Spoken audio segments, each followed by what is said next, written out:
If your team's trying to move faster with AI or scale more efficiently without reinventing the wheel, InfoQ Dev Summit Munich 2025, this October 15 to 16, might help. It's a practical event. Talks from people in the trenches, sharing what they've actually shipped, fixed, or learned. No big launches or buzzwords, just useful ideas you can take back to your team the next day. Learn more at devsummit.infoq.com. Good day, folks. This is Shane Hastie for the InfoQ Engineering Culture Podcast.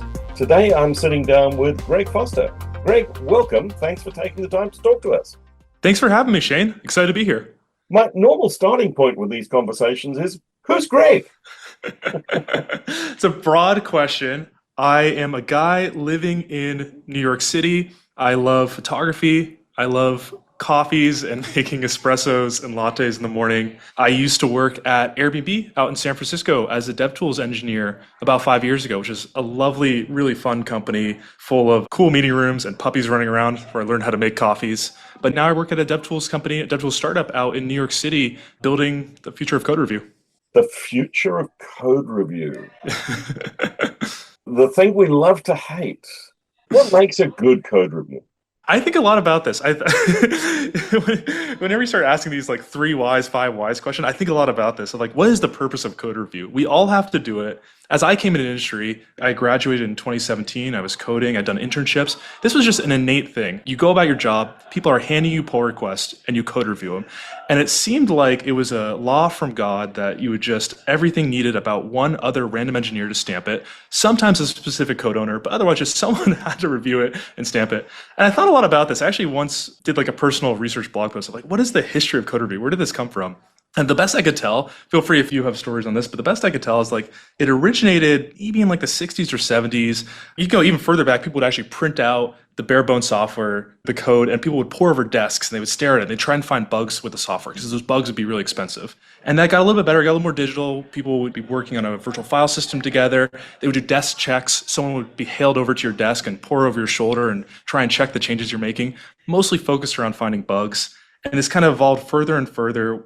And eventually we got to the point where you could have code changes submitted and proposed. I think GitHub probably most popularized this in open source, where you didn't necessarily trust the people submitting the changes. And so you'd have a maintainer carefully reviewing those before pulling in the request into the repository. And it's got a little bit more formal. At this point, I think SOC 2 and HIPAA and a lot of these compliances mandate it. You can't even get away from that. It's a required process. But why do we do this? One, the origin was for bugs. I don't think it's as useful for bugs these days. I think we now have continuous integration tests. We have linting. We have all these patterns. We have careful deployments. We have a lot of patterns to find the bugs. If you're relying on code review just to find your bugs, that's kind of a last line of defense. You're going to be letting a lot of stuff out to production. There's other big benefits. There's sharing context. If you have a bunch of engineers hacking together, maybe in a room, maybe remote, how do you know what other people are working on, what direction they're taking things? Yeah, maybe you talk to them and you know broadly they're building some feature, but how are they approaching it? What patterns are they adding to the code base? It's an amazing moment to kind of share context, maybe with junior engineers who are learning the patterns, or maybe experienced engineers who are trying to align their architecture direction with your architecture direction. There's this huge learning moment that goes into it. It's actually even more important these days that we have all the AI writing the code. Where are you going to get that context? Where are you going to know what's happening in your code base, if not for code review? There's other aspects. Security matters a lot for code review. You want to make sure you're looking out for vulnerabilities, maybe something that you might catch from an instance standpoint. But if I had to pick the most useful part of it, I just think it's really valuable as a sharing and education exercise of why we do this code review stuff. I would assert, and we seem to see this as a reasonably consistent thing in the industry. The team is the unit of productive delivery in most engineering organizations today. What makes a good team? Well, I'm working on trying to build a good team around me at my current job. I personally try to maximize 3 characteristics. Number 1, I want folks who are really kind. Not necessarily nice. I try to pick the word kind. Like, folks who are going out of their way to be social, good communicators, build real relationships. If you're working on hard problems in high pressure environments, that's all great and fun and wonderful. But if you're not kind about how you're going about it, it's going to be hell. People are going to be demotivated. They're not going to want to come into work. You're not going to want to come into work. I think it's like the bare bones foundation, but it's an unskippable part of this process. On top of that, I want folks who are quite expert. on my team. Depends what you're working on, but I think a lot of the interesting problems in the world require deep expertise. I work on dev tools and we build for some of the best software engineers in the industry. And I couldn't possibly build for them. We couldn't build for them if we ourselves weren't quite expert about how we're approaching things. If we're working in Git, we're telling these companies how to go merge in your pull requests. We're building them a merge queue. We're building them a CLI for stacking their PRs. We better know some Git fundamentals. We better know different opinions. We better have worked at other companies and seen how merge systems work, how CI systems work, to have those opinions to help guide and help other developers. I don't know if every team needs the maximal expertise, but I personally really like working on a team that's full of experts. I also get selfishly to benefit because I get to learn from each other. We all get a little bit happier because we're trading ideas. We're all learning from each other. And then the third one is I really look for urgency. There's a limit on everything. You can't ship too fast, but I really like a team that focuses on urgency, that's constantly trying to find ways to unblock, is constantly looking for leverage, trying to find ways to get feedback and validation and get it out a little bit faster, tighten those loops. This is separate from like burn and churn culture. I hate right now that there's like a popularity around we work 996, we work 90 hours a week. Elon Musk says it's great to sleep on the floor, so we should be sleeping on the floor. I see startups like this, and I don't want to tell people how to live their lives, but that's not a team I want to be a part of because I think it's going to hinder your health. It's going to hinder your ability to have friends and family outside of work. That's not long-term useful. So I don't think you need to be extreme end of grindy, but I do love urgency. And I love people bringing that attitude to the team. And when I combine those three things, when you got an urgent team, a kind team, and an expert team, I think you get a lot of magic happening. If you drop any element, it's a bit of a car crash. You're expert and urgent, but you're a bunch of assholes. It's going to be a bad time. If you're expert and kind, but you have no urgency, you're just going to be the world's slowest moving monolith. You're not going to get anywhere. I really need all three on the team, and then I think that's where you start making magic. How do you build expertise on a team? Or yeah. Oh man, yeah. I think experiences go a long way. Right? Like if I have expertise myself, I don't want to claim to be the world's best expert, but if I have any, it's come from my experiences. When I graduated college and joined Airbnb, I came aboard and I had a bit of a try-hard mentality. I was like so excited to come in and just try and be the best engineer I could. I would buy textbooks, from O'Reilly and try and pore over them in the mornings. I had no idea what I was doing because I was hired as an iOS engineer. That was where all my projects had been, all my side hobbies. They brought me in, but then immediately I got reorged onto an infrastructure team. And I was immediately out of my depth. It was a total mismatch with my skill set, but I think the manager who brought me in got put on that team, so I was put on that team. And then really quickly, everyone around me left, actually. It was a little bit chaotic. And I found myself independently in charge of helping hold on to the notification system, all the emails, all the SMS, the push notifications, the queuing, the deliverability, the data infrastructure behind that. And I had no idea what I was doing.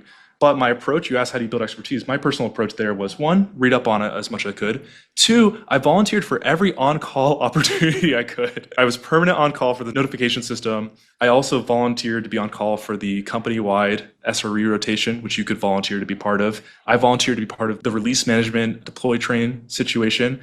Anytime there was one of those situations, I was like, I put my hand up and volunteered to be on that. Other people didn't want it because there's so many pages, because there was pages during the day, pages in the off hours. It was not productive for my sleep schedule.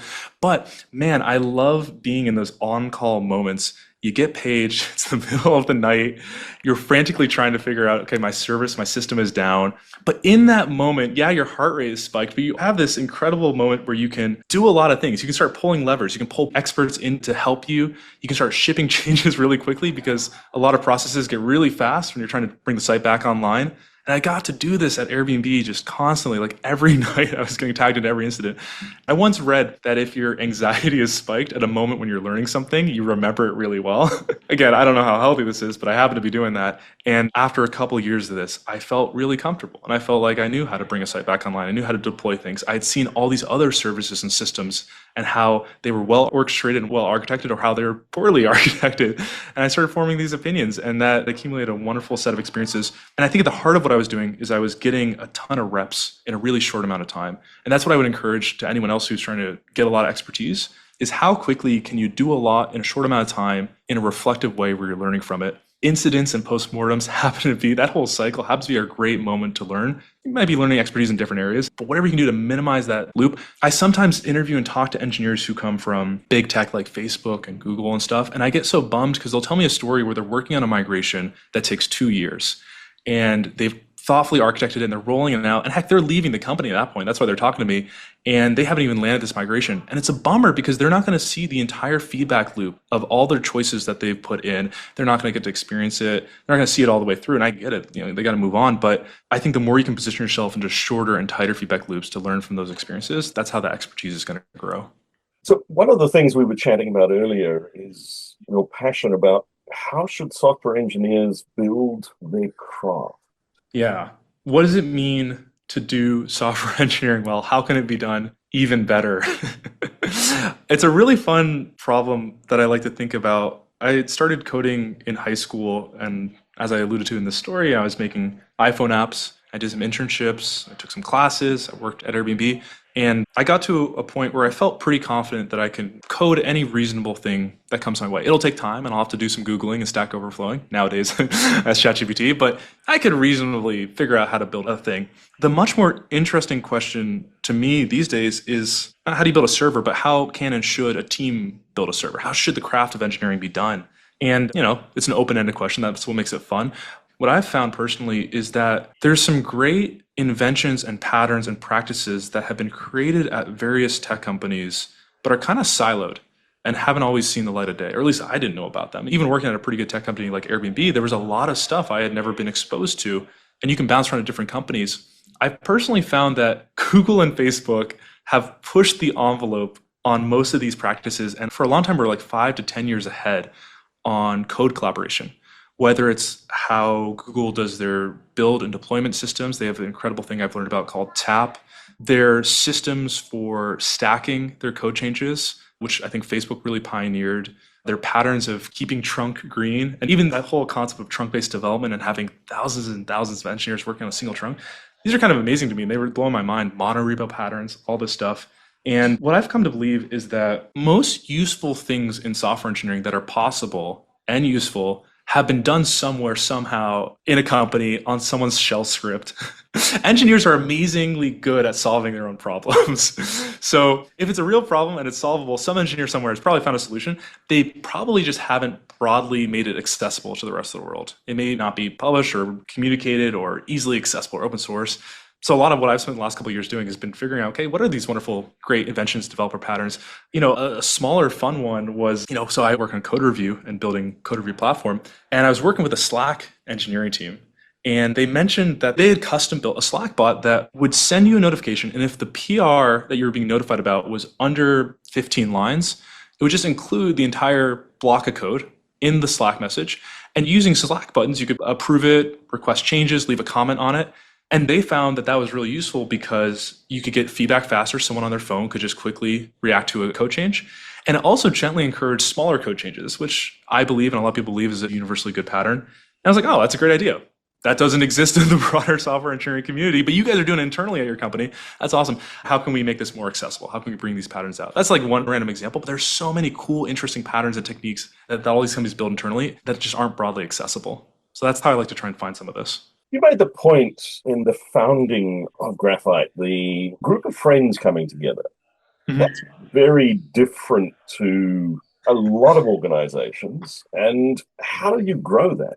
Yeah, it's been such a nice journey. I can speak for myself. So I came together, I get to work with two of my best friends, Meryl and Tomas. We met maybe at this point, like 10 or 11 years ago at the start of college. Tomas was in the same grade as me. Meryl was a little bit older.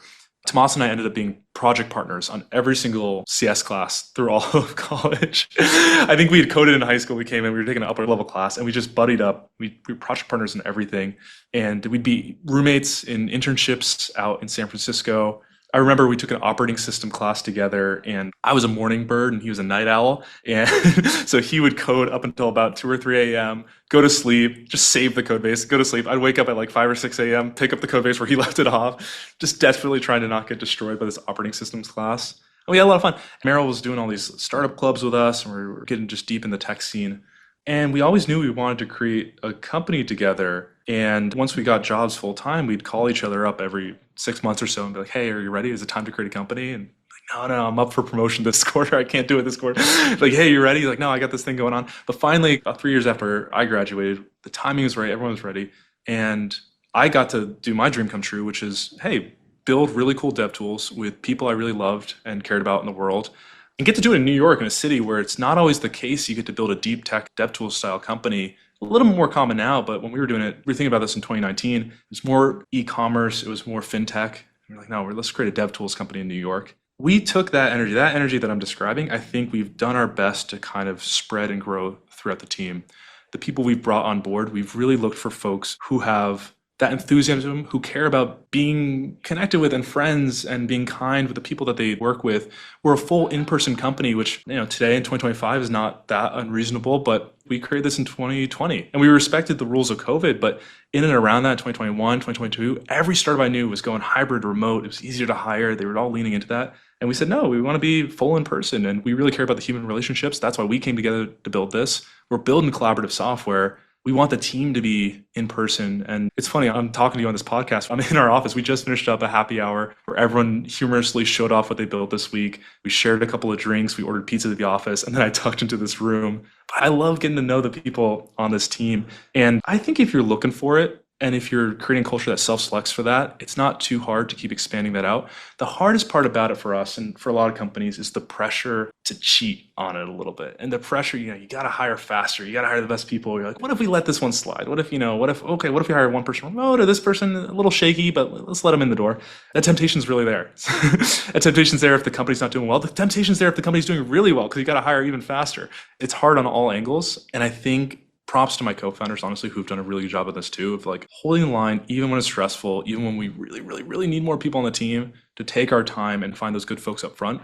My sense is that it magnifies. The people we've brought on in the early days, they bring on the next wave of people. I'm not in all the hiring conversations anymore. So I got to trust that I've brought together the folks with the right set of values and their right set of preferences, because now their preferences are applying down the line.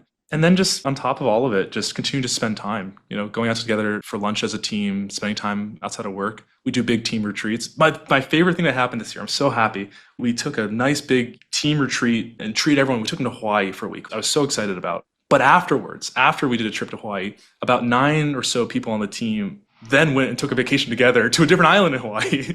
Me and my co-founders, we came back, but they went on a trip. And I'm like, oh my God, that's so fantastic. Because if there's 9 people on this team who voluntarily want to go take a vacation together, they got to actually like each other. That is pretty indicative that they care about and like each other. Thank God, we must be doing something kind of right. Let's kind of keep playing that forward if we can. What's the really important question I haven't asked you?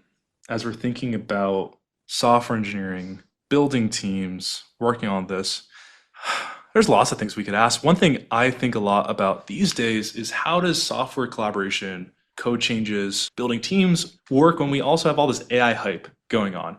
I keep reading in the news that we're not going to need software engineers in the future. The teams are going to be smaller. There's going to be one-person companies worth $1 billion.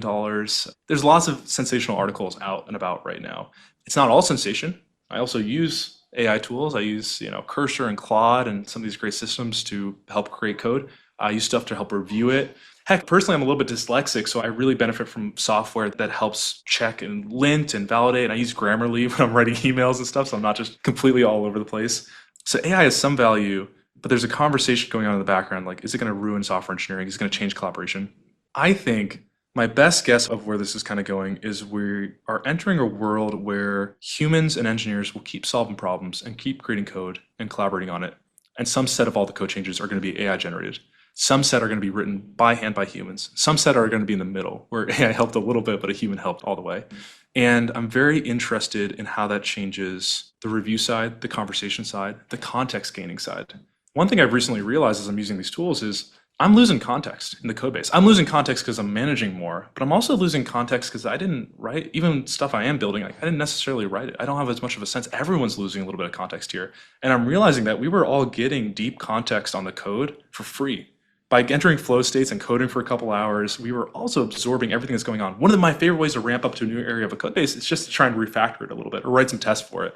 But if I'm not doing the refactoring, I'm not writing the tests, I'm having Cloud Code do that, I'm really failing to build a lot of this context. So I'm trying to think about how in this kind of new emergent world where I think I'm going to have to maintain context. I don't believe in AI so much that I don't have to understand what's going on. I think I still need to weigh in on engineering decisions. And I think these companies will still be full of engineers weighing in on decisions, helping solve problems and shipping software. But if we're not writing all of it, how do you maintain the context?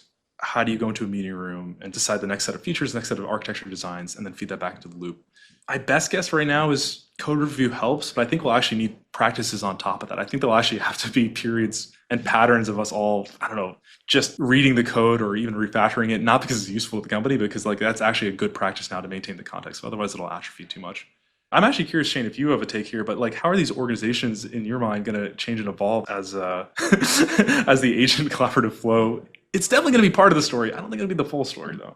Now, one of the things that we have started to hear and see is when using the generative AI tools, your pull requests get bigger. Yeah.